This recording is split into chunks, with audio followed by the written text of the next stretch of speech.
Good morning class. बेटा आज हम रिवीजन करेंगे चैप्टर माँ, बाल कवि वैरागी। ये काव्य संग्रह है, मतलब कविता है ये। और बाल कवि जी वैरागी तो हमारे मध्य प्रदेश के ही कवि हैं, बहुत इम्पोर्टेंट कवि हैं ये बोर्ड के लिए भी। तो पहले हम पढ़ चुके हैं, आप फिर से एक बार रिपीट कर रहे हैं हम लोग यहाँ पे, तो आप इम्पोर्टेंट पॉइंट्स नोट कर लीजिए अभी भी।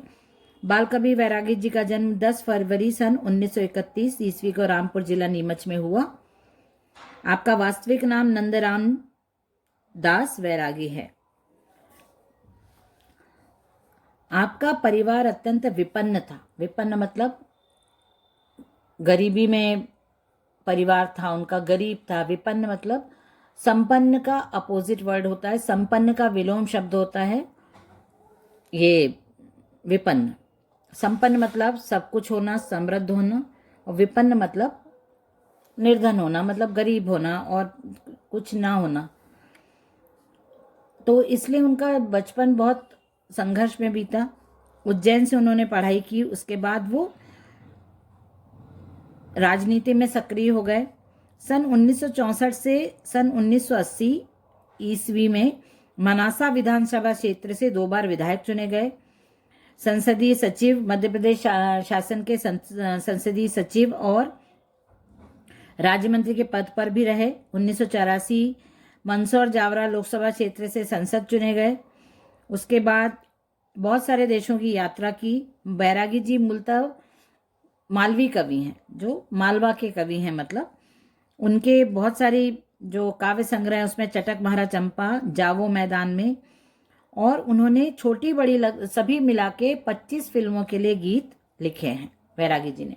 और बैरागी जी की मृत्यु अभी कुछ शायद 2-3 साल हुए हैं उनकी मृत्यु को, अभी रिसेंटली हुई है उनकी मृत्यु यहीं इंदौर में। तो ये आप लोगों को जानना चाहिए कि मतलब शायद एग्जैक्ट तो मेरे को याद नहीं आ रहा, पर 2 या 3 साल ही हुए हैं उनकी मृत्यु को, इसलिए ये इसमें तो हमको बुक में नहीं मिलेगा उनका मृत्यु का डेट। माँ कविता का केंद्रीय भाव है। यहाँ पे 2 भाग में कविता लिखी है। पहली है विश्व की शुभकामना माँ, और दूसरा है माँ बस यही वरदान चाहिए। ये 2 भाग में कविता है। तो विश्व की शुभकामना माँ मतलब जैसे आप ब्लेसिंग्स देते हो किसी को, तो वो क्या रहता है, आपकी शुभकामनाएं रहती हैं, आपका अच्छी भावना रहती किसी के लिए, आप वरदान दे रहे हो किसी को। ब्लेसिंग देना मतलब किसी को आशीर्वाद देना है ना, शुभकामना देना। तो उसी प्रकार माँ को उन्होंने विश्व के लिए शुभकामना बोला है, ब्लेसिंग्स बोला है। माँ पूरे वर्ल्ड के लिए ब्लेसिंग है। लेकिन उन्होंने यहाँ पे लिखा है बाल कवि वैरागी द्वारा रचित प्रथम कविता में कवि ने माँ के विराट व्यक्तित्व को अनुभूति के स्तर पर व्यक्त किया है। मतलब उनका कहना यह है कि माँ एक व्यक्तित्व तो है, मतलब एक इंसान तो है, लेकिन सबके लिए उनकी अनुभूति अलग अलग है। ये फीलिंग है, माँ एक फीलिंग भी है जो सबके लिए, सबका अनुभूति माँ के लिए अलग अलग होती है। इसलिए कवि ने अपनी अनुभूति माँ के लिए क्या है उसके अनुसार ये लिखा है। माँ की भावनाओं में धरती जैसा धैर्य, तीव्र गतिमयी व्यापकता और जल जैसी गंभीरता निहित है। उनका वात्सल्य भावी संसार को सुखद और सरल बनाने वाला है। माँ का व्यक्तित्व केवल स्नेह का पर्याय नहीं, वह जगाती भी है और संघर्ष का मार्ग भी दिखाती है। माँ पालन पोषण करने वाली ममता भी है, तो वह कर्तव्य के लिए प्रेरित करने वाली शक्ति भी है। ऐसी माँ को सदैव अपनी स्मृतियों में बसाने की प्रेरणा कवि इस कविता में प्रदान करता है। पहले भाग में कवि ने यही बोला है कि माँ जो सबसे पहले तो मैं आपको ये बता दूं कि हमारी जो पृथ्वी है, हमारा जो संसार है, वो 5 तत्वों से मिलकर बना है। वो 5 तत्व सृष्टि के निर्माण के लिए बहुत जरूरी थे, जो हैं, इसलिए हमारा संसार भी आपको अभी दिख रहा है। वो है जल, वायु, अग्नि, धरती और आकाश। इन 5 तत्वों से मिलके ही सृष्टि का निर्माण हुआ, संसार बना। तो ये जो 5 तत्व हैं, इनके अपने अलग अलग गुण हैं। वही कवि ने यहाँ पे पहले भाग में माँ को उससे जोड़ते हुए बताया है। मैं आपको एक्सप्लेन भी कर देती हूँ। मैं धरा का धैर्य हूँ, ज्योति हूँ मैं गगन की, अग्नि की मैं ही लपट हूँ, तीव्र गति हूँ मैं पवन की। यहाँ पे कवि ने माँ को विश्व के लिए शुभकामना मानते हुए बताया कि माँ कहती है मैं धरा का धैर्य हूँ। यहाँ पे माँ से मतलब है कवि का धरती माँ, अपनी मातृभूमि, और स्वयं की माँ के लिए भी आप ऐसी भावनाएं रख सकते हैं। और कवि ने अपनी अनुभूति के आधार पर ये लिखा है। मैं धरा का धैर्य हूँ मतलब धरा मतलब पृथ्वी। तो जिस प्रकार पृथ्वी में धैर्य होता है, पृथ्वी में धैर्य है ये तो आप भी जानते हो। धैर्य मतलब धीरज, कंट्रोल, है ना, कि सहन शक्ति है। धैर्य मतलब सहन शक्ति है पृथ्वी में। पृथ्वी के ऊपर ही पूरा संसार चल रहा है, पृथ्वी के ऊपर ही संसार बसा हुआ है। मानव जाति पूरी पृथ्वी के ऊपर ही निवास करती है। तो इसलिए जैसे पृथ्वी को आपने देखा है, पृथ्वी के ऊपर हम सिर्फ पृथ्वी से लेते ही लेते रहते हैं। पृथ्वी हमको खाने को देती है, पृथ्वी हमको सोने को देती है, पृथ्वी पे ही हम सब कुछ कर रहे हैं। हम पृथ्वी के लिए कुछ नहीं करते हैं, है ना। और पृथ्वी ही सहनशीलता से हमारे सब गलत काम, हमारा प्रदूषण, हमारे द्वारा किए हुए सब गलत काम स्वीकारती है। कभी भी पृथ्वी खड़े होकर सुबह मना नहीं कर देती कि आज आप यहाँ कचरा नहीं डालोगे, आज आप मेरे ऊपर चलोगे नहीं। ऐसा होता है? कभी भी नहीं होता, है ना। तो पृथ्वी हमारे सब कामों को स्वीकार करते हुए सहनशीलता से हमारे सब कुछ काम स्वीकार करती जाती है, हमारे किए हुए काम। तो उसी प्रकार उन्होंने माँ को बताया कि जिस प्रकार धरती सहनशील है, माँ भी अपने बच्चों के गलत कामों को, माँ भी अपने बच्चों के किसी भी व्यवहार को सहन करते हुए उनको सपोर्ट करती रहती है। ज्योति हूँ मैं ही गगन की। जैसे गगन की अपनी खुद की प्रभा होती है, गगन की अपनी खुद का प्रकाश होता है, लाइट होती है, आकाश का अपना खुद का लाइट होता है। हम आकाश को कभी भी अलग से लाइट की जरूरत नहीं पड़ती। उसी प्रकार पूरा जो आकाश रहता है वो हमको प्रकाशित करता है। उसी प्रकार माँ में भी अपनी ज्योति होती है, वो अपने बच्चों के जीवन को प्रकाशित करती है। अग्नि की मैं ही लपट हूँ। अग्नि को इतना सृष्टि के लिए महत्वपूर्ण माना है क्योंकि अग्नि ही, पृथ्वी के बाद अग्नि ही आपका भरण पोषण करती है। और अग्नि में इतनी शक्ति होती है कि वो आपको आशावादी जीवन भी देती है और समय पड़ने पर विध्वंस भी करके जलाकर राख भी कर देती है। तो अग्नि में बहुत सारे गुण होते हैं। वो आपको खाने को देती है, जब अग्नि होती है तभी आपको गर्मी मिलती है, अग्नि होती है तो आपको खाना मिलता है, अग्नि ही आपका भरण पोषण करती है। लेकिन अग्नि जब अपने रौद्र रूप में आ जाती है, खराब रूप में आ जाती है, तो वो जला के राख भी कर सकती है। तीव्र गति हूं मैं पवन की। जिस तरह हवा बहुत सुकून देती है, बहुत शांति देती है, हवा जब बहती है, हवा अपने काम से मन प्रसन्न करती है, सबको सुख शांति देती है। लेकिन वही हवा खराब,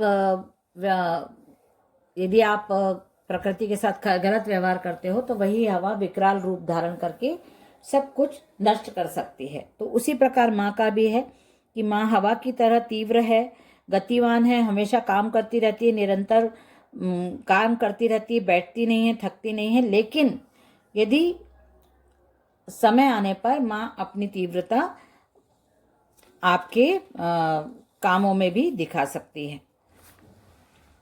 और सेकंड वाला है माँ बस ये वरदान चाहिए। यहाँ पे कवि ने माँ से वरदान मांगते हुए बस ये कहा है कि मुझे ऐसा वरदान दो जिससे मैं हमेशा आगे बढ़ता रहूं, मैं कभी भी अपने आप को आलसी न बनाऊं, कभी अपने स्वार्थ के बारे में नहीं सोचूं, सिर्फ अपने बारे में नहीं सोचूं। मुझे अच्छी भावनाओं को जगह दो।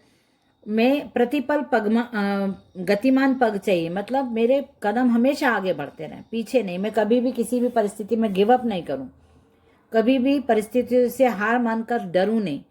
किसी को चाहे मुझे हास मिले या त्रास मिले, या विश्वास मिले या फांस मिले, चाहे लोग मुझे विश्वास करें अविश्वास करें, मेरे दिल को दुखाएं, मैं जीतूं या हारूं, मुझे कष्ट मिले, गरजे क्यों ना काल ही सम्मुख, मेरे सम्मुख मेरी मृत्यु ही क्यों ना आ जाए, लेकिन मैं अभिमान पूर्वक अपना जीवन जीऊं।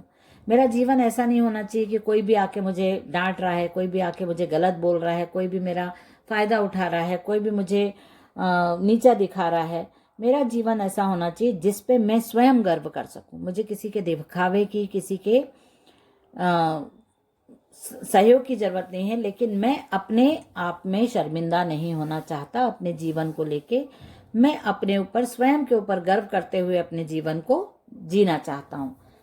मैं सबसे पहले अपने पृथ्वी के बारे में, अपने देश के बारे में सोचता हूँ। मुझ में कोई भी स्वार्थ नहीं है। कांटों भरा कोई भी पथ आ जाए, कांटों भरा रास्ता है, मुझे मालूम है। चढ़ना, गिरना, उतरना हमेशा हमारे जीवन का हिस्सा है। कभी हम चढ़ते हैं, वापस गिर जाते हैं, तो हमको बिना डरे वापस खड़े होकर फिर से चलना शुरू कर देना चाहिए, ना कि हमको निराश होकर उस काम को छोड़ देना चाहिए।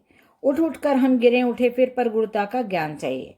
हम बार बार उठें, बार बार गिर जाएं, कोई बात नहीं, हम फिर से उठ के नए, गुरुता का ज्ञान मतलब हम में देने की भावना होनी चाहिए। गुरु हमेशा ऐसा ही होता है जो अपने शिष्य को आगे बढ़ाने का प्रयास करते हैं, शिष्य को आगे लाते हैं। हमेशा गुरु ऐसे नहीं होते कि शिष्य से काम करवा लिया और नाम अपना दे दिया। गुरुता का ज्ञान वही होता है कि आप सिखाओ और जो सीख रहा है उसको आगे बढ़ाने में मदद करो। मेरी हार देश की जय हो, स्वार्थ भाव का क्षण क्षय हो। मेरी हमेशा हार होती रहे चलेगा, लेकिन मेरे देश को मैं कभी हारने नहीं दे सकता। मेरे देश को, मातृभूमि को मैं हारते हुए नहीं देखना चाहता। स्वार्थ भाव का क्षण क्षण क्षय हो। मेरे हृदय में जितना भी स्वार्थ का भाव है वो उसका क्षय हो जाए, मतलब उसका नाश हो जाए। मेरे हृदय में स्वार्थ की भावना नहीं रहे।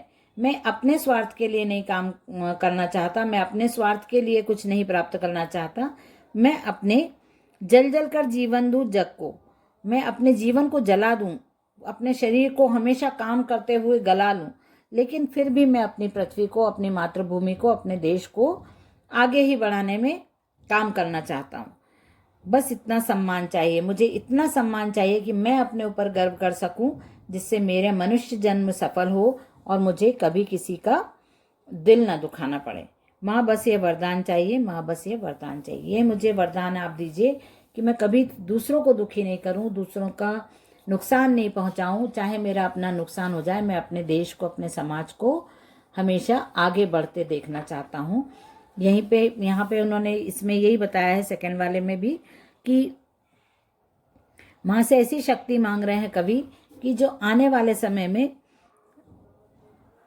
ऐसी शक्तियों का प्रयोग कर जीवन की कठिनाइयों का सामना, आप मुझ में इतना साहस भर दो, इतना आत्मबल भर दो। माँ से वो बोल रहे हैं कि मैं कभी भी किसी भी परिस्थिति में नहीं घबराऊं और मैं हमेशा वापस खड़े होके, चाहे मैं गिर जाऊं, कितना भी नुकसान हो जाए, फिर से खड़े होके फिर से उस काम को शुरू करके उसमें विजय प्राप्त करूं।